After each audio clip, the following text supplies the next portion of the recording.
नमस्कार मित्रांनो, MPSC simple tricks या चॅनलवर मी डॉक्टर संदीप राठोड पुन्हा एकदा आपले स्वागत करतो. मित्रांनो, वॉर्ड ऑफिसर या एक्झामच्या दृष्टीने आज आपण ज्युरिस्प्रुडन्स हा टॉपिक बघणार आहोत. खूप महत्वाचा टॉपिक आहे हा आणि याला बऱ्यापैकी वेटेज आहे. तर सुरुवात करूया आपण ज्युरिस्प्रुडन्स या टॉपिकला. तर ज्युरिस्प्रुडन्स हा शब्द कसा बनला आहे? तर ज्युरिस आणि प्रुडन्शिया, ज्युरिस आणि प्रुडन्शिया हे एक लॅटिन टर्म आहे. ज्युरिस प्लस प्रुडन्शिया. तर ज्युरिस म्हणजे काय? तर लॉ आणि प्रुडेन्शिया म्हणजे नॉलेज. म्हणजे ज्युरिस्प्रुडन्स म्हणजे काय? तर it provides us knowledge about various branches of law. हा काय देतो? आपल्याला नॉलेज देतो. वेगवेगळ्या ब्रांचेस बद्दल आपल्याला नॉलेज देतं. तर लॉच्या वेगवेगळ्या ब्रांचेस बद्दल यातून आपल्याला नॉलेज मिळतं. ठीक आहे. तर आता ज्युरिस्प्रुडन्सच्या डेफिनेशन सांगितलेल्या आहेत. वेगवेगळ्या थिंकर्सने ज्युरिस्प्रुडन्सच्या डेफिनेशन सांगितल्या आहेत आणि या डेफिनेशन आपल्याला माहिती असणं गरजेचं आहे. तर त्यातलं आपण पहिलं बघूया उल पेन. तर उल पेन यामध्ये काय शब्द आहे? उल पेन. तर आपण स्कूलमध्ये असताना काय करायचो? बेंचवर बसायचो आणि पुढच्या बेंचवरच्या मुलाशी जर भांडण झालेलं असेल तर आपण काय करायचो? उलटा पेन लावून ठेवायचो. म्हणजे उलटा पेन म्हणजे कसं? असं बसताना असं उलटा पेन लावून ठेवायचो. म्हणजे हे टोक त्याच्या शर्टला घासलं पाहिजे आणि आपलं उद्देश पण साध्य झाला पाहिजे. तर उलटा पेन लावून बसायचो, उल पेन. आता हे तो काय करायचा? पुढच्या बेंचवाला जस्ट असं मागे लेटायचा आणि परत पुढे व्हायचा, जस्ट मागे लेटायचा परत पुढे व्हायचा, बिचारायचं सगळ्या शर्टची वाट, म्हणजे जस्ट लेटायचा. ठीक आहे. आणि हे नेमकं सायन्सच्याच लेक्चरला करायचं, कारण त्यावेळेस तो एकदम लक्ष देऊन ऐकायचा ना पुढच्या बेंचवाला, त्यामुळे सायन्सच्याच लेक्चरला करायचं. मग काय लक्षात ठेवायचं आपल्याला? उल पेनवरून उलटा पेन करून ठेवायचो आपण लेक्चरला, सायन्सच्या लेक्चरला. मग आता समोरचा जस्ट मागे लेटायचा, सायन्सच्या लेक्चरला जस्ट मागे लेटायचा. ठीक आहे. मग जस्ट हा शब्द लक्षात ठेवणे गरजेचं आहे. मग त्याने डेफिनेशन मध्ये काय सांगितलं की ज्युरिस्प्रुडन्स हे काय आहे? It is a science of a just and unjust, म्हणजे right or wrong. It is a science of a just or unjust. त्यानंतर पुढचं आहे जुलियस स्टोन.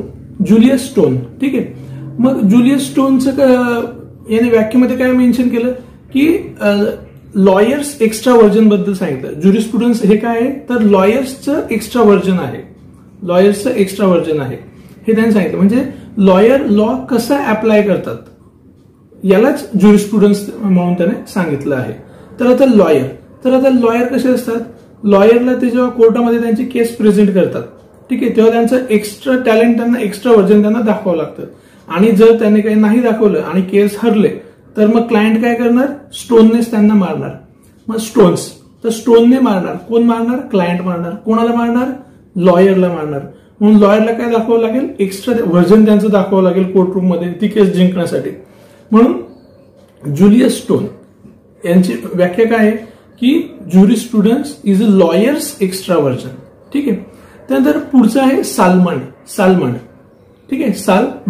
तर सालमंडने काय सांगितलंय की ज्युरिस्प्रुडन्स हे science of first principle of civil law. मग आता हे आपण बघूया. सालमंड. तर आपण लहान असताना आपले शिक्षक किंवा प्रिन्सिपल काय करायचे? तू जर अभ्यास नाही केला तर तुझी सालच खेचून काढेल आणि पॅरेंट्स पण काही बोलायचे नाही. तर साल खेचून काढेल कोण? प्रिन्सिपल. शब्द लक्षात घ्यावा. प्रिन्सिपल खेचून काढेल. प्रिन्सिपलने कशाचा अभ्यास करायला सांगितलं? सायन्सचा अभ्यास करायला सांगितलं. काय बोलले होते की तू फर्स्ट सायन्सचा अभ्यास कर पहिले, आणि जर तू नाही केला तर तुझं मी सिव्हिल लोकांमध्ये नेणार आणि तिथे तुझी सगळ्यांसमोर साल खेचून काढणार. तर कुठले शब्द आपल्याला कॅच करायचे? साल खेचणार सालमंड. ठीक आहे. कोण खेचणार आहे? प्रिन्सिपल. का? कारण सायन्सचा अभ्यास नाही केला. मग पहिले त्याने सायन्सचा अभ्यास करायला सांगितलेला. तर science of first principle of civil law. ठीक आहे. म्हणजे सिव्हिलियन समोर खेचणार म्हणून सिव्हिल लॉ. तर ही झाली सालमंडची व्याख्या. त्यानंतर ऑस्टिनने सांगितलंय. ऑस्टिनने काय सांगितलं की ऑस्टिनने लॉ साठी सायन्स ही टर्म पहिल्यांदा यूज केली. म्हणजे ज्युरिस्प्रुडन्ससाठी सायन्स ही टर्म त्याने पहिल्यांदाच यूज केली. त्याचं काय म्हणणं होतं की jurisprudence is a science of positive law. ठीक आहे. आता आपण हे कसं लक्षात ठेवायचं पॉझिटिव्ह लॉ, तर ऑस्टिनवरून ऑस्ट्रेलिया, तर ऑस्ट्रेलियावरनं बघूया. तर ऑस्ट्रेलिया कसं असतं, फील्डवर क्रिकेट खेळताना एकदम पॉझिटिव्ह असतं. त्यांचं यशामागचं सायन्स काय आहे, तर ते पॉझिटिव्ह असतात. हे त्यांच्या यशामागचं सायन्स आहे. ठीक आहे. तर ऑस्टिनचं काय आहे, jurisprudence is a science of positive law. त्यानंतर पुढचं आहे हॉलंड. तर हॉलंड, तर आपण परत हॉलंड एक कंट्री आणि हॉलंडमधून क्रिकेट खेळतात. तर ज्यावेळेस ऑस्ट्रेलिया हे पॉझिटिव्ह अप्रोचने जातात, तसेच हॉलंडचे प्लेयर बिचारे कसे अंडररेटेड आहेत ना, त्यामुळे ते फॉर्मल युनिफॉर्म घालून ते सुद्धा पॉझिटिव्हली क्रिकेटच्या ग्राउंडवर जातात, पण ते फॉर्मल युनिफॉर्म घालतात. म्हणून याच्या व्याख्येमध्ये कोणते शब्द आहेत, formal science of positive law. हॉलंडच्या व्याख्येमध्ये jurisprudence is the formal science of positive law. त्यानंतर आपण बघूया नेचर ऑफ ज्युरिस्प्रुडन्स. तर nature of jurisprudence it is not a procedural law. म्हणजे बाकीचे जे आपले लॉ आहेत, म्हणजे क्रिमिनल प्रोसिजर कोड, याच्यामध्ये प्रोसिजर सांगितली आहे, या लॉ मध्ये कशा तरतुदी आहेत त्याची प्रोसिजर सांगितलेली आहे सीआरपीसी मध्ये. पण ज्युरिस्प्रुडन्स हे काही प्रोसिजरल लॉ नाहीये. तसेच दिस इज नॉट अ सबस्टॅन्टिव्ह. सबस्टॅन्टिव्ह म्हणजे काय, हा लॉ कोणतेही राईट्स तुम्हाला प्रदान करत नाही. ठीक आहे. जसं आयपीसी अंडर जर कोणी तुमच्यावर काही हल्ला केला किंवा कोणी गैरकृत्य केलं, तर तुम्हाला राईट मिळतो त्याच्या विरुद्ध न्याय मिळण्यासाठी. तर ज्युरिस्प्रुडन्सच्या अंडर असं नाही मिळत, म्हणजे it is not a substantive law. आता ज्युरिस्प्रुडन्स जे आहे ते लॉच्या बेसिक प्रिन्सिपल्सचं नॉलेज देतो. ज्युरिस्प्रुडन्स लॉच्या बेसिक प्रिन्सिपल्सचं नॉलेज देतो आणि हा अनकोडिफाईड लॉ आहे. म्हणजे जसं पिनल कोड आहे, तर हा तसा कोडिफाईड नाही केलेला आहे, तर हा ज्युरिस्प्रुडन्स हा अनकोडिफाईड लॉ आहे. आता याला ज्युरिस्प्रुडन्सला आय ऑफ अ लॉ असं म्हटलंय. कोणी म्हटलंय, लास्की. तर आपल्याला असे प्रश्न विचारू शकतात की आय ऑफ अ लॉ खालीलपैकी कोणी म्हटलंय, तर लास्की. तर आता हे कसं लक्षात ठेवायचं, लास्की. तर लास्कीमध्ये कसं आपल्याला लस्सी पकडूया आपण. तर जेव्हा आपण पाहुणे म्हणून गेलेलो असतो आणि लस्सीचा ग्लास जेव्हा समोर येतो, तेव्हा आपली आय कशावर असते, लस्सीच्या ग्लासवर असते. तर आय कशावर असते आपली, लस्सीच्या ग्लासवर. म्हणून I of a law, Laski. आता यामध्ये हॉलंड आणि साल्मन जे आहे ते ज्युरिस्प्रुडन्सला सायन्स म्हणतात. हे पण लक्षात ठेवा की सायन्स कोण म्हणतात, हॉलंड आणि साल्मन हे त्याला सायन्स म्हणतात. ठीक आहे. तर रॉस्को पाउंड जो आहे हा याला सोशल सायन्स म्हणतात. रॉस्को पाउंड याला सोशल सायन्स म्हणतात. याच्यावरूनच आपल्याला जी सोशिओलॉजिकल जी थिअरी आहे ही कोणी मांडली आहे, तर हे याच्यावरून पण आपण एक गेस करू शकतो. ठीक आहे. तर रॉस्को पाउंड म्हणतो हे सोशल सायन्स आहे. त्यानंतर पुढचा यामध्ये स्कोप ऑफ ज्युरिस्प्रुडन्स, म्हणजे ज्युरिस्प्रुडन्सचा जो स्कोप आहे हा कसा डेव्हलप होत गेला. तर 3 स्टेजेसमध्ये जर बघायचं म्हटलं तर यामध्ये अर्ली स्टेज, नंतर दुसरी आहे ऑस्टेनियम स्टेज आणि तिसरी आहे मॉडर्न पिरियड. तर अर्ली जो पिरियड होता, तर यामध्ये जो स्कोप आहे तो खूपच नॅरो होता. मग यामध्ये नॅरो म्हणजे कसं, तर लॉ हे कसे बनले जायचे, तर मॉरॅलिटीच्या आधारावर किंवा रिलिजनच्या आधारावर, म्हणजे धर्मानुसार एक लॉ फॉर्म व्हायचे. तसंच तुम्ही आपण जे रूढी परंपरा होत्या, तर याच्या आधारावर याचा स्टडी करून लॉ बनवले जात होते. म्हणजे स्कोप हा एकदमच नॅरो होता. मग नंतर ऑस्टिन जो थिंकर, आता आपण त्याची व्याख्या बघितली पॉझिटिव्ह लॉची. तर ऑस्टिनने 17व्या शतकामध्ये ऑस्टिनने जी काही थिअरी मांडली ज्युरिस्प्रुडन्स बाबतीत, तर त्या काळात पण त्याने जे काही मांडलं त्याच्या आधारावर जो स्कोप आहे तो नॅरो पद्धतीचाच होता. पण आता त्यावेळेस ऑस्टिनने कमांड थिअरी मांडली. कमांड थिअरी हे लक्षात ठेवा, एक्झामला विचारण्यासारखं. कमांड थिअरी ऑस्टिनने मांडली आणि पॉझिटिव्ह लॉ हा सुद्धा ऑस्टिनचाच कन्सेप्ट आहे. तर हे 2 शब्द लक्षात ठेवा. आता कमांड म्हणजे कसं, ऑस्ट्रेलिया जेव्हा क्रिकेट खेळतं तेव्हा कमांड आहे ना त्याची, म्हणून तेवढे 4-5 वर्ल्ड कप त्यांनी मिळवलेले आहेत. तर कमांड कोणाची, ऑस्ट्रेलियाची. मग कमांड थिअरी कोणाची, ऑस्टिनची. आणि पॉझिटिव्हली घेतात, पॉझिटिव्ह लॉ. मग यानुसार त्याचं काय म्हणणं होतं की जे सोसायटीमध्ये एक्झिस्ट करतात ते लॉ आहेत. जे सोसायटीमध्ये एक्झिस्ट करतात तेच लॉ आहेत, मध्ये चांगले असो किंवा वाईट असो. ठीक आहे. तर हे ऑस्टिनने पॉझिटिव्ह लॉच्या याच्यामध्ये मांडलं होतं. त्यानंतर पुढचं जो पिरियड बघितला आपण, मॉडर्न पिरियड, तर या पिरियडमध्ये स्कोप जो आहे हा खूप वाईडर होता, वाईडर प्रकारचा स्कोप होता. मग या काळामध्ये लॉ बनवण्यासाठी जे सोर्सेस आहेत ते आपले कस्टम्सच्या आधारावर लॉ बनवले जात होते. ट्रेडिशन्स जे आपण फॉलो करायचो त्याचाही वापर केला जात होता लॉ बनवताना. तसेच लेजिस्लेचर किंवा जज लोकांनी दिलेले जजमेंट याचाही आधार घेऊन लॉ बनवला जातो. म्हणजे हे सोर्सेस होते. मग याच्या माध्यमातून आपल्याला जे लॉ बनले त्यांच्याद्वारे आपल्याला काय काय मिळाले, आपल्याला राईट्स मिळाले, आपल्या ड्युटी कोणत्या आहेत ह्या त्याच्यातून आपल्याला कळाल्या. ओनरशिप म्हणजे आपली मालकी किंवा आपले हक्क याच्याबद्दल आपल्याला ते कायद्याच्या माध्यमातून आपल्याला कळलं. लायबिलिटी कळाली. निग्लिजन्स असेल तर त्याबद्दल लॉ सांगतो. आणि याच्यातून लॉची आयडिओलॉजी कळाली. म्हणजे एवढं वाईड स्वरूपाचं नेचर किंवा स्कोप मॉडर्न पिरियडमध्ये ज्युरिस्प्रुडन्सचं आहे. आता याचं इम्पॉर्टन्स काय आहे, ज्युरिस्प्रुडन्सचं इम्पॉर्टन्स काय आहे. तर ज्युरिस्प्रुडन्सचं इम्पॉर्टन्स म्हणून आपण बघूया की ते लॉचं नॉलेज देतात आणि बेसिक प्रिन्सिपलची माहिती सांगतात. जजेसना सुद्धा ते इंटरप्रिटेशन करताना या ज्युरिस्प्रुडन्सचा खूप फायदा होतो. शिवाय लॉ मधली जी काही कॉम्प्लेक्सिटी आहे ते रिमूव्ह करण्याचा प्रयत्न ज्युरिस्डिक्शनच्या माध्यमातून करण्यात येतो. तर हे झालं इम्पॉर्टन्स ऑफ ज्युरिस्डिक्शन. त्यानंतर आपण बघणार आहोत स्कूल्स, म्हणजे वेगवेगळ्या स्कूल्स ऑफ ज्युरिस्प्रुडन्स. तर स्कूल्समध्ये काय आहे की वेगवेगळे जे स्कॉलर्स आहेत तर त्यांच्या विचारसरणीच्या आधारावर या स्कूल्स आहेत. म्हणजे एकंदरीत त्यांच्या विचारसरणी आपण बघणार आहोत. म्हणजे विचारसरणीमध्ये कोणत्या कोणत्या स्कूलचा समावेश होतो तर analytical school, historical school, sociological school, natural law school, realistic school आणि फिलॉसॉफिकल स्कूलचा समावेश होतो. आता कोणत्या कोणत्या स्कूलचे कोण कोण फॉलोअर होते, कोण कोण सपोर्टर होते हे माहिती असणं गरजेचं आहे. तर हे आपण आता बघणार आहोत. तर या स्कूल्समध्ये कोण कोण स्कॉलर्स होते किंवा यांचे सपोर्टर्स कोण होते हे आपण बघूया, थोडं लक्षात ठेवायचा प्रयत्न करूया. जसं शक्य होईल तसं मी सांगतो, बघूया तुमच्या लक्षात राहतं का. तर पहिली आहे अॅनालिटिकल स्कूल. तर अॅनालिटिकल, आता याच्यामध्ये काय शब्द आहे अॅना. तर आता अॅनावरून मला काय आठवतंय, मला तर अॅना कुर्निकोवा आठवते जी टेनिस प्लेअर होती. मग अॅनाने काय केलं, ऑस्ट्रेलियाच्या प्लेअरला मॅचमध्ये हरवलं. मग आता बऱ्याचदा काय होतं की फॅन लोक हे हर्ट होतात ना. एकाने काय केलं, ऑस्ट्रेलियाची प्लेअर हरली म्हणून स्वतःच्या अंगावर केरोसिन टाकून घेतलं आणि हर्ट करून घेतलं. ठीक आहे. तर आता अॅनाने हरवलं ऑस्ट्रेलियाला. अॅनावरून अॅनालिटिकल स्कूल, ऑस्ट्रेलियाच्या प्लेअरवरला हरवलं ऑस्टिन आणि मग त्या फॅनने काय केलं, केरोसिन टाकून घेतलं. मग केल्सन, आता केरोसिन नावाचा तर काही ऑथर थिंकर नाहीये, तर केरोसिन टाकून घेतलं आणि स्वतःला हर्ट करून घेतलं.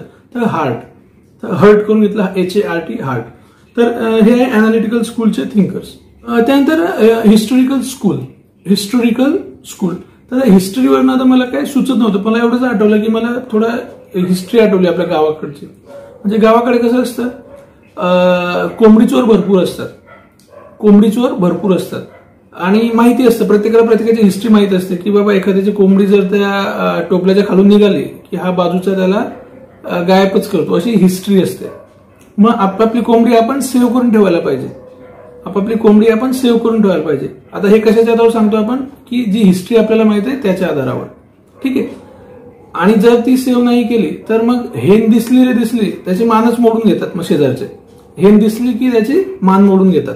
मग हेन दिसली की मान मोडतात, हेनरी मॅनी. म्हणून हेनला काय केलं पाहिजे, सेव्ह केलं पाहिजे. मग सेव्ह केलं पाहिजे. ठीक आहे. आता हिस्ट्रीच्या बेसवर आपण एवढा तरी धडा घेतलाच पाहिजे, आपापली हेन सांभाळून ठेवली पाहिजे. तर हिस्टोरिकल थेअरी मध्ये आहे, हिस्टोरिकल स्कूल्समध्ये आहे स्कॉलर हेनरी मॅनी आणि सॅव्हिग्ने. त्यानंतर पुढचं आहे सोशिओलॉजिकल. तर सोशिओलॉजिकल स्कूलमध्ये रॉस्को पाउंड आणि दुग्गल. मग आता आपण थोडं असं बघूया की जो दोगल म्हणजे दोगली बातें करते तो उनकी दोगली बातें रास नहीं आती. तो आपण काय म्हणू, सोसत नाही बुवा. हे जे दोगले लोक असतात ना त्यांची रास नाही येत, म्हणजे काय, शोषत नाही म्हणजे सोशिओलॉजिकल स्कूल. दोगली बातें करतात दुग्गल आणि रास नाही आती रॉस्को पाउंड. त्यानंतर आहे रिअलिस्टिक स्कूल्स. तर जे व्यक्ती रिअल असतात म्हणजे खऱ्या मनाने आपल्याला घरी स्वागत करतात, गेस्टचं स्वागत करतात. तर त्यांच्या घरी गेल्यानंतर हॉलमध्ये एंट्री केल्या खूप फ्रँक वाटतात. म्हणजे ते आपल्याशी बिहेवियर असं करतात कारण ते मनाने रिअल असतात. हॉलमध्ये एंट्री केल्या केल्या फ्रँक वाटतं आपल्याला खूप, त्यामुळे आपण त्यांच्याशी गोष्टी शेअर करतो आणि बोलता बोलता असंही सांगतो की अरे यार, आता तो एवढा फ्रँक झाला तर आपण पण होऊ शकतो ना, अरे यार तू ह्या भिंतीला ग्रे कलर मारायला पाहिजे होता, हा कलर जरा बरा दिसला असता, तर ग्रे कलर मारायला पाहिजे होता, असं आपण हॉलमध्ये गेल्या गेल्या फ्रँकली सांगतो. का सांगितलं? कारण रिअल मनाने तो आपल्याला त्याच्या घरी घेऊन गेला, रिअल मनाने घेऊन गेला म्हणून रिअलिस्टिक स्कूल्स घरी घेऊन गेला. मग तो फ्रँक म्हणजे रिअल मनाचा आहे म्हणून आपण फ्रँकली त्याच्या हॉलमध्ये गेल्या गेल्याच बोललो की तुझ्या भिंतीला ग्रे कलर मारायला पाहिजे होता. फ्रँकली बोललो, जर्मन फ्रँक. हॉलमध्ये एंट्री केल्या गेल्या हॉलमस, आणि ग्रे कलर मारायला पाहिजे होता तर ग्रे. तर हे झाले त्यांचे सपोर्टर्स. तर हे झाले स्कॉलर्स, वेगवेगळ्या स्कूलचे स्कॉलर्स. आता आपण प्रत्येक स्कूल्सचे आणि त्या स्कॉलर्सची जी काही थिअरीज आहेत ते आपण बघणार आहोत. आता यातलं पहिलं जे आहे ते आहे अॅनालिटिकल स्कूल. तर अॅनालिटिकल स्कूललाच इम्पेरेटिव्ह स्कूल किंवा पॉझिटिव्हिस्ट स्कूल असे सुद्धा म्हटलं जातं. तर अॅनालिटिकल स्कूलमध्ये आता कोण आहे यांचा स्कॉलर? तर ऑस्टिन. तर ऑस्टिनलाच फादर ऑफ अॅनालिटिकल स्कूल असेही म्हटले जाते. तर याशिवाय ऑस्टिनला फादर ऑफ इंग्लिश ज्युरिस्प्रुडन्स असेही म्हटलं जातं. ठीक आहे. तर एक तर analytical school, father of analytical school, आणि फादर ऑफ इंग्लिश ज्युरिस्प्रुडन्स. आता ऑस्टिन हा ऍक्च्युली आर्मीमध्ये होता, पण नंतर त्याने लॉ केला आणि नंतर बार काउन्सिलचा तो मेंबर वगैरे झाला. नंतर लंडन युनिव्हर्सिटीमध्ये त्याने 6 भाषणं वगैरे दिली होती. तर जी त्याने 6 भाषणं दिली ती त्याने प्रोव्हिन्स ऑफ ज्युरिस्प्रुडन्स या पुस्तकामध्ये ती भाषणे प्रकाशित झाली. तर प्रोव्हिन्स ऑफ ज्युरिस्प्रुडन्स हे पुस्तक ऑस्टिनचं. आता ऑस्टिनचा कन्सेप्ट काय होता लॉचा? ऑस्टिनचा कन्सेप्ट ऑफ लॉ आपण बघूया. त्याचं असं म्हणणं होतं की law is a command of sovereign backed by sanction. म्हणजे कमांडवर त्याचा जास्त विश्वास होता. म्हणजे सोव्हरीन जी कंट्री आहे, जे नेशन आहे, ते कमांड करणार आणि ज्याने ती कमांड फॉलो नाही केली तर त्याला शिक्षा द्यायचं आणि त्यांना कंट्रोल करतो लॉ अशा पद्धतीने. म्हणजे law is command of sovereign backed by sanction. आता ह्या जी सोव्हरीन अथॉरिटी असते ती काय करते? कमांड देते, आणि त्यांची कमांड नाही मानली तर मग शिक्षा द्यावी लागते. त्याने आता 2 प्रकारचा लॉ सांगितला होता. एक लॉ प्रॉपरली सो कॉल्ड आणि दुसरा होता इम्प्रॉपरली सो कॉल्ड. तर आपण बघूया आधी लॉ प्रॉपरली सो कॉल्ड. तर याचे पुन्हा 2 प्रकार. एक आहे ह्युमन लॉ आणि दुसरा आहे लॉ ऑफ अ गॉड. तर ह्युमन लॉ जो आहे त्याच्यामध्ये पुन्हा 2 प्रकार पडतात. एक पॉलिटिकल सुपेरियरने बनवलेला लॉ, पॉलिटिकल सुपेरियरने बनवलेला लॉ जे लेजिस्लेचर वगैरे बनवतात, आणि दुसरा आहे law not made by political superior. म्हणजे कोणाकडनं बनवलेला? म्हणजे जे साधे साधे नियम असतात. समजा आता एखाद्या दुकानातील मालकाने त्याच्या नोकरासाठी बनवलेला लॉ, मग हे झाले law not made by political superior. आता याच्यामध्ये लक्षात 2-3 शब्द लक्षात ठेवायचे. म्हणजे ऑस्टिन म्हटलं तर कमांड एक आलं पाहिजे, नंतर सोव्हरीन आणि सँक्शन हे शब्द ऑस्टिनच्या कन्सेप्टशी संबंधित आहे. तर ऑस्टिनचा जो कन्सेप्ट होता तर त्याच्यावर क्रिटिसिझमही खूप झालं. तर काही जणांनी म्हटलं की ऑस्टिनने कस्टमला इग्नोर केलेलं आहे, जजमेंटला इग्नोर केलेलं आहे, होलकिस्ट म्हणजे विल ऑफ पीपलला पण त्याने इग्नोर केलेलं आहे. याशिवाय लोकांना प्रिव्हिलेज देणारे जे लॉ आहेत त्यांना सुद्धा याने इग्नोर केलेलं आहे. शिवाय त्याचं म्हणणं काय होतं की इंटरनॅशनल लॉ जो आहे हा लॉ नसून एक मॉरॅलिटी आहे असं त्याचं म्हणणं होतं. आणि शिवाय त्याने अजून कशाला महत्व दिलं होतं? सँक्शनला महत्व दिलं असेल. त्याचं असं म्हणणं होतं की शिक्षा जर असेल तरच लोक लॉ फॉलो करतात. या कारणासाठी त्याला खूप क्रिटिसाइज केलं होतं. यानंतर पुढचे स्कॉलर आहे केल्सन. तर केल्सन हे ऑस्ट्रियाचे होते म्हणून ते ऑस्ट्रियन स्कूलचे स्कॉलर कोण असं म्हटलं तर केल्सन हे लक्षात आलं पाहिजे. ऑस्ट्रियाचे होते ते. त्यांनी आता काय काय हे नॉर्मेटिव्ह स्कूल्सचे ते फॉलोअर होते. नॉर्मेटिव्ह स्कूल बद्दलची त्यांची विचारसरणी होती. त्यांनी लॉची प्युअर थिअरी सांगितली होती. तर आता हे जे 2-3 शब्द आहेत थिअरीशी रिलेटेड हे आपण थोडं वेगळ्या याच्याने लक्षात ठेवूया. तर केल्सन तर त्याच्यामध्ये काय शब्द काय? केळं आणि सन. म्हणजे आपण बनाना जो खातो केळं आणि सन. मग आता जर प्युअर म्हणजे चांगले पिकवलेले जर केळं दिलं तरच सन नॉर्मल राहू शकतो, तरच सनची तब्येत नॉर्मल राहू शकतो. ते जर खराब असलं तर त्याची तब्येत बिघडेल. आता 2-3 शब्द कुठल्या याच्यामध्ये? केळं आहे म्हणून केल्सन, मग केळं कसं दिलं पाहिजे, प्युअर म्हणजे चांगल्या क्वालिटीचं दिलं पाहिजे. मग केल्सनची प्युअर थिअरी आहे. तरच मग आपले मुलं कसे नॉर्मल राहतील. तर नॉर्मॅटिव्ह स्कूल, ठीक आहे. मग नॉर्मॅटिव्ह स्कूल ही केल्सनची आहे, प्युअर थिअरी ही केल्सनची आहे. मग त्याने असं का म्हटलं, प्युअर थिअरी का सांगितली त्याने, कारण त्याचं असं म्हणणं होतं की लॉ जो आहे हा इतर सोशल सायन्स पासून हा वेगळा आहे, हा प्युअर आहे, इतर सोशल सायन्स पासून हा वेगळा आहे. मग त्याने नॉर्मेटिव्ह सायन्सवर त्याने फोकस केलं होतं. म्हणजे त्याचं असं म्हणत होतं की काय असलं पाहिजे, ऑट टू वर त्याचा जास्त भर होता, काय असलं पाहिजे त्याच्यावर त्याचा भर होता. म्हणजे जर कोणी जर कायदा मोडत असेल तर त्याला शिक्षा ही झालीच पाहिजे, अशा मताचं होतं. आता केल्सनने ग्रँड नॉर्म कॉन्सेप्ट सांगितला. तर ग्रँड नॉर्म कॉन्सेप्ट असं विचारू शकतात की ग्रँड नॉर्म कॉन्सेप्ट हा कोणाचा आहे, तर केल्सनचा ग्रँड नॉर्म कॉन्सेप्ट. तर यामध्ये कसं असतं की प्रत्येक सोसायटी जे असतं त्यामध्ये बरेच वेगवेगळ्या प्रकारचे नॉर्म्स असतात आणि जे नॉर्म्स असतात ते लोकांना मान्य करावेच लागतात. मात्र ते नॉर्म्स योग्य आहे की अयोग्य आहे, जे सोसायटीमध्ये नॉर्म्स आहेत ते योग्य की अयोग्य हे ग्रँड नॉर्मने माहिती पडतं. म्हणजे ग्रँड नॉर्मच्या आधारावरच ते माहिती पडतं. आता हा जो आहे हा समाजातील सर्वात सुप्रीम नॉर्म असतो. ग्रँड नॉर्म हा सुप्रीम नॉर्म असतो. जर समाजातील नॉर्म हे ग्रँड नॉर्म नुसार जर नसतील तर ते व्हॅलिड नसतात, ठीक आहे. आता फॉर एक्झाम्पल आपण आपल्या सोसायटीमध्ये आता कॉन्स्टिट्यूशन जी आहे ही ग्रँड नॉर्म आहे, म्हणजे सगळ्यात वर आहे, ठीक आहे. आता याच्या आधारावरच म्हणजे आयपीसी नुसार कायदा तयार झाला किंवा सीआरपीसी बनला तर ग्रँड नॉर्मने याला मान्यता दिली म्हणून याला व्हॅलिडिटी आहे. तर ग्रँड नॉर्म कोणतं, कॉन्स्टिट्यूशन, म्हणजे कॉन्स्टिट्यूशनने याला मान्यता दिली. आता प्रत्येक नॉर्म जे असतात खालच्या थरातून वरवर जाताना तर प्रत्येक नॉर्म त्याच्या सुपिरियर नॉर्म कडून एका प्रकारची ऑथॉरिटी घेत असतात. केल्सनने पब्लिक लॉ आणि प्रायव्हेट लॉ हे दोन्ही डिफरंट आहे असं सांगितलं. शिवाय हे दोन्ही जे आहेत हे ग्रँड नॉर्म कडून पॉवर घेतात. म्हणजे पब्लिक लॉ आणि प्रायव्हेट लॉ हे ग्रँड नॉर्म कडून पॉवर घेतात असं त्याने सांगितलं. शिवाय स्टेट आणि लॉ हे दोघेही वेगवेगळे नाहीत, ते सेम आहेत असं त्याचं म्हणणं होतं. म्हणजे there is a no difference between the natural person and juristic person असं सुद्धा त्याचं म्हणणं होतं. म्हणजे नॅचरल पर्सन म्हणजे आपण आणि ज्युरिस्डिक पर्सन म्हणजे कंपनी वगैरे, हे जे लिगल पर्सन आहेत त्यांना ज्युरिस्डिक पर्सन, मग दोघांमध्ये काही डिफरन्स नाही असं केल्सनचं म्हणणं होतं. मग आता त्याच्या कन्सेप्टवर पण क्रिटिसिझम झालं. बरेच जणांनी सांगितलं की हा जो कन्सेप्ट आहे हा वेग आहे, अस्पष्ट आहे. याने सुद्धा कस्टमला इग्नोर केलं असं म्हटलंय, कारण कस्टम पासून लॉ सेपरेट आहे असं याचं म्हणणं होतं. म्हणजे याचा अर्थ काय, त्याने कस्टमला इग्नोर केलं. आता लॉ जे आहेत हे सोसायटीसाठी बनतात म्हणून लॉ हा सोसायटीपासून कसा वेगळा असू शकतो असं सोशलिस्टचं म्हणणं होतं, सोशिओलॉजिकल स्कूलवाल्यांचं म्हणणं होतं. त्याने नॅचरल लॉला सुद्धा इग्नोर केलं. असं क्रिटिसिझम केल्सनच्या कन्सेप्टवर झालं. अॅनालिटिकल स्कूल मधला आता तिसरे जे स्कॉलर आहेत त्यांचं हार्ट HART.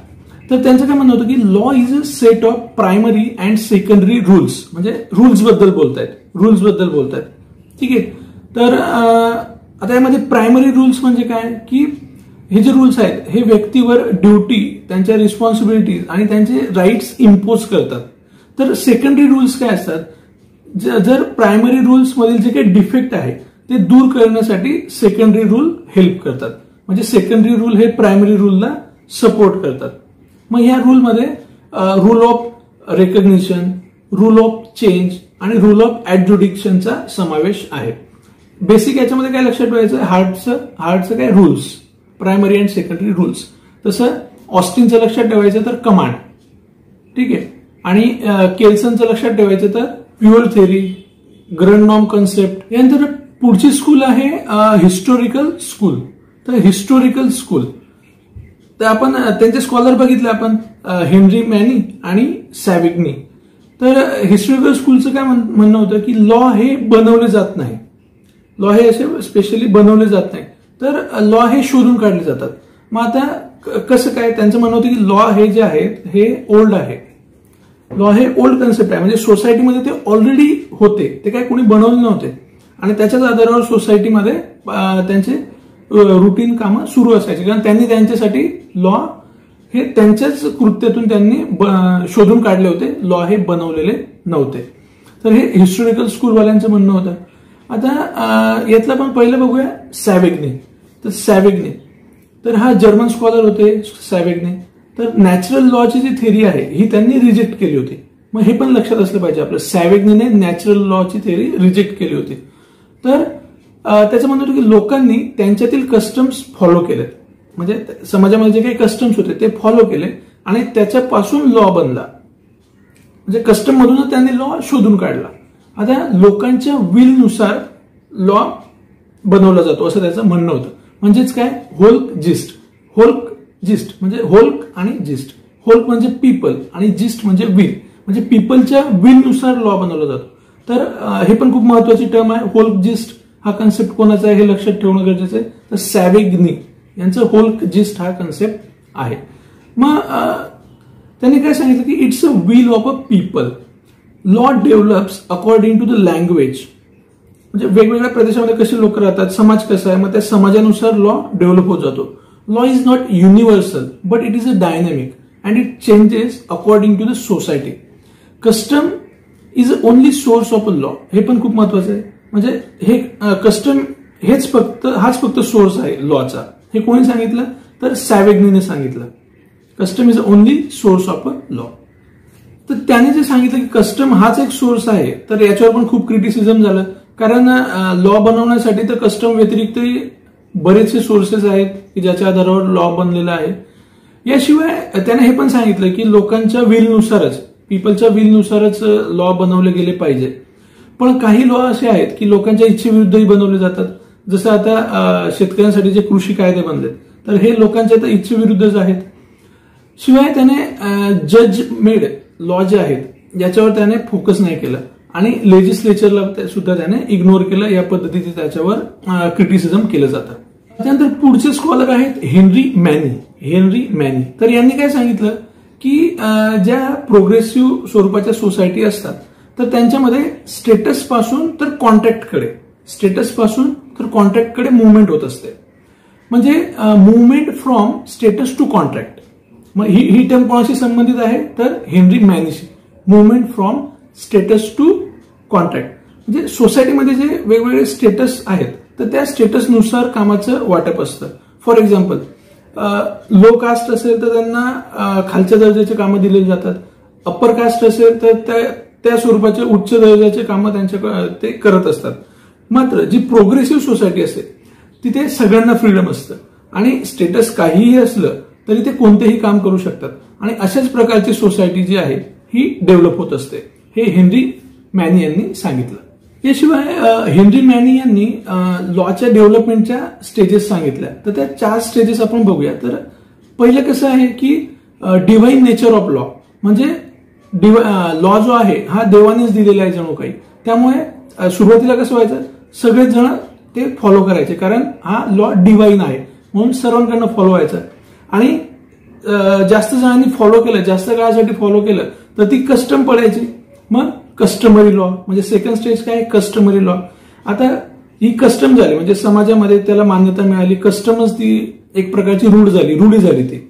मग आता या रूढीला रेग्युलेट करण्यासाठी नंतर प्रिस्ट आले म्हणजे पुजारी आलेत.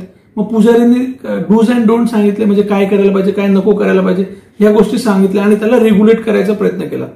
मग प्रिस्टने काय केलं, रिऑर्गनाइज केलं. मग प्रिस्ट रिऑर्गनाइज लॉ. मग ही तिसरी स्टेज आहे डेव्हलपमेंट मधली. आणि प्रिस्टने ती रिऑर्गनाइज केली. मग त्यानंतर त्याचं कोडिफिकेशन झालं, लॉचं कोडिफिकेशन झालं. मग ह्या 4 स्टेजेस सांगितल्या आहे हेनरी मॅनी याने. नंतर पुढची स्कूल आहे सोशिओलॉजिकल स्कूल. आता सोशिओलॉजिकल स्कूल का निर्माण झाली, तर अनालिटिकल स्कूल आणि हिस्टॉरिकल स्कूल यांची जी विचारसरणी होती या विचारसरणीशी काही लोकांचं मतभेद होते. मग जे सोशलिस्ट होते मग त्यांचं मतभेद होतं. मग त्यांनी सोशिओलॉजिकल वेगळी स्कूल हे केली. तर त्यांचं काय म्हणणं होतं की लॉ जो आहे हा सोसायटीसाठी असतो आणि सोसायटीवरच फोकस करतो. ठीक आहे. आता ऑगस्ट कॉम्टे जे आहेत यांना फादर ऑफ सोशिओलॉजिकल स्कूल असं म्हटलंय. August Comte, father of sociological school. आता सोशिओलॉजिकल स्कूल म्हणजे ही विचारसरणी निर्माण होण्यामागे एक बॅकग्राऊंड होतं. आपण बेंथम हे नाव बघितलंय. म्हणजे बेंथमने काय केलं, अनालिटिकल स्कूल जी होती त्यांचा पाया रचला. म्हणजे जरी त्यात महत्वाचं काम ऑस्टिनचं आहे पण पाया रचण्याचं म्हणजे सुरुवात करण्याचं काम बेंथमचं होतं. बेंथमने पेन अँड प्लेजर डॉक्ट्रिन पण मांडली, हे पण लक्षात असू द्या. पेन अँड प्लेजर डॉक्ट्रिन बेंथमची आहे. याशिवाय त्याने लेझिस्फिअर कॉन्सेप्ट पण सांगितला. मग लेझिस्फिअर मध्ये काय असतं की there is a no interference of the government in the economic activity. म्हणजे एखादी कंपनी उभारायची, कंपनी उभारणार, त्याचं काम करणार, पण ते गव्हर्नमेंटला टॅक्स नाही देणार किंवा गव्हर्नमेंट त्यांना मागणार नाही, म्हणजे गव्हर्नमेंट इंटरफरन्स करणार नाही. तर याच्यामुळे काय झालं की श्रीमंत जे आहेत ते अधिकच श्रीमंत होत गेले आणि गरीब हे अधिकच गरीब होत गेले. तर सोशिओलॉजिकल स्कूलची जी विचारसरणी होती त्यामध्ये त्यांचं असं मत होतं की लॉ हा असा बनवला पाहिजे की ज्यामुळे सोसायटीचं वेलफेअर झालं पाहिजे. सोशिओलॉजिकल स्कूलचे कन्सेप्टच असे होते की सोसायटीचे कल्याण होईल असेच कायदे बनवले गेले पाहिजे आणि इंडिव्हिज्युअलच्या भल्यापेक्षा सोसायटीचं भलं कसं होईल हे त्यातून साध्य झालं पाहिजे. त्यांनी लॉ आणि सोसायटीची लिंक कशी आहे ते सुद्धा त्यांनी या कन्सेप्टच्या थ्रू सांगितलं. मग आता सोशिओलॉजिकल स्कूलचे स्कॉलर कोण होते तर रॉस्को पाउंड. तर यांनी concept of social engineering explain केला. तर हे लक्षातच ठेवा, सोशल इंजिनिअरिंग म्हटलं तर Roscoe pound concept of social engineering. म्हणजे सोसायटीमध्ये इंजिनियर कसं सगळं बिल्ड करतात, रिऑर्गनाइज करतात, डेव्हलप करतात, म्हणजे लोकांच्या ईजसाठी ते काम करत असतात. तर इंजिनियर प्रमाणेच ऍडव्होकेटने सुद्धा लोकांच्या जीवनामध्ये सुगमता निर्माण व्हावी या दृष्टीने कायद्यामध्ये सुधारणा करण्यासाठी कार्यरत राहिले पाहिजे. म्हणजे त्याने इंजिनियर सोबत तुलना केली आणि त्यांनाच लॉयरलाच त्याने सोशल इंजिनियर्स असं सुद्धा म्हटलं. त्याचं काय मत होतं की लॉयर्सने मॅक्झिमम हॅपीनेस अँड मिनिमम फ्रिक्शनच्या दृष्टीने काम केलं पाहिजे. याशिवाय लेजिस्लेचर जे आहे त्याने सोसायटीमध्ये बॅलन्स बनवून ठेवला पाहिजे, म्हणजे बॅलन्स बनेल अशा पद्धतीने त्याने कायदे केले पाहिजे. आता फॉर एक्झाम्पल आपल्याला कॉन्स्टिट्यूशनने कलम 19 नुसार फ्रीडम ऑफ स्पीच दिली म्हणून आपण काही बोलणार का? नाही. तर त्याच्यावर निर्बंध सुद्धा असले पाहिजे. म्हणजे हे बॅलन्स ठेवण्याचं काम लेजिस्लेचरने केलं पाहिजे आणि पब्लिक इंटरेस्ट बघणारे लॉ हे बनवले गेले पाहिजे. तर ही होती रॉस्को पाउंड यांची कन्सेप्ट किंवा थेरीज. नंतर पुढचे सोशिओलॉजिकल स्कूल मधले स्कॉलर्स आहेत डुग्गल. तर यांनी सोशल सॉलिडॅरिटी बद्दल सांगितलंय. तर सोशल सॉलिडॅरिटी म्हटलं तर डुग्गल आणि सोशल इंजिनिअरिंग म्हटलं तर रॉस्को पाउंड. ठीक आहे. तर सोशल सॉलिडॅरिटी म्हणजे काय तर सोसायटीमधला प्रत्येक व्यक्ती जो आहे हा दुसऱ्यावर अवलंबून असतो. असं कोणीच म्हणू शकत नाही की माझं कोणाशीच काही अडत नाही. तर प्रत्येक व्यक्ती हा प्रत्येक व्यक्तीवर अवलंबून असतो. आता जेव्हा लोकांमध्ये इंटरडिपेंडन्स येतं त्यालाच सोशल सॉलिडॅरिटी म्हटलं जातं. म्हणजे इंटरडिपेंडन्सी आली तर युनिटी निर्माण होते, तर एक सॉलिडॅरिटी निर्माण होते, तर त्याला सोशल सॉलिडॅरिटी असं म्हटलं गेलंय. त्यामुळे त्यांचं असं म्हणतं की law should be made in such a manner to develop a social solidarity. पुढची स्कूल आहे रिअलिस्टिक स्कूल. तर हे अमेरिकन रिअलिझमवर आधारित होती आणि इथे रिअलिस्टिकपणा होता. त्यामुळे यांनी आयडियल अप्रोच जो होता तर याच्या विरुद्ध ही स्कूल होती, आयडियल अप्रोचच्या विरुद्ध.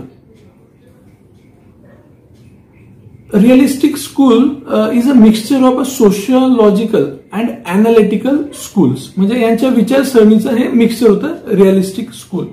आता त्यांचं काय म्हणणं होतं की लॉ जे आहेत हे जजनीच बनवले पाहिजे, त्यांच्या मार्फतच बनवले पाहिजे. म्हणजे लॉ बनवण्याची पॉवर ही जजच्या जवळच असली पाहिजे. आता या स्कूलला जे सपोर्टर आहेत ते कोण कोण होते तर ग्रे, हॉल्मस आणि जेरम फ्रँक. हे कसे लक्षात ठेवायचे ते मी सांगितलं तुम्हाला. आता this school focus on the जज मेड लॉ. जजने बनवलेल्या लॉवरच ही फोकस करत होते आणि legislature cannot make a law in a real sense असं त्यांचं मत होतं. लॉ कॅनॉट बी सर्टन, म्हणजे लॉ हे सर्टन असू शकत नाही. जर ते सर्टन असले तर त्यामध्ये मग काळ परत्वे किंवा सिच्युएशननुसार त्यामध्ये बदल करता येणार नाही असं रिअलिस्टिक स्कूलचं म्हणणं होतं. तर आहे नॅचरल लॉ स्कूल. तर हे विचारसरणी काय सांगतात की लॉ जे आहेत हे सोसायटीमध्ये नॅचरली बनतात आणि हे कसे बनवले जातात हे या विचारसरणीतून मांडलं आहे. तर यालाच लॉ मेड बाय गॉड असंही म्हणतात. हा शब्द लक्षात ठेवा की नॅचरल लॉ स्कूललाच लॉ मेड बाय गॉड असेही म्हणतात. आता हे स्कूल बद्दल झालं. नंतर कार्ल मार्क्सचा एक कन्सेप्ट आहे. तर कार्ल मार्क्सचा जो कन्सेप्ट आहे हा कशावर फोकस करतो, तर डिव्हिजन ऑफ लेबरवर. तर त्याचं काय म्हणणं होतं की जो जितकं काम करेल त्या प्रमाणामध्ये त्याला वेतन मिळायला पाहिजे. तर हे कार्ल मार्क्सचा कन्सेप्ट होता. तर मित्रांनो, आजच्या व्हिडिओमध्ये आपण ज्युरिस्प्रुडन्स या टॉपिकमधील वेगवेगळे स्कूल्स, त्यांचे स्कॉलर्स, त्यांचे कन्सेप्ट ह्या शॉर्टमध्ये कशा लक्षात राहतील हे आपण बघितलं आहे. तर मी आशा करतो की हा टॉपिक तुमचा या व्हिडिओच्या माध्यमातून व्यवस्थित प्रिपेअर होईल आणि निश्चितच त्याचा तुम्हाला परीक्षेमध्ये सुद्धा उपयोग होईल. तर मित्रांनो, व्हिडिओ आवडला असेल तर लाईक करा, शेअर करा, सबस्क्राईब करा आणि नोटिफिकेशन अवेलेबल होण्यासाठी बेल आयकॉन नक्की प्रेस करा. तर भेटूया आपण लवकरच एक नवीन टॉपिक घेऊन पुढील व्हिडिओमध्ये.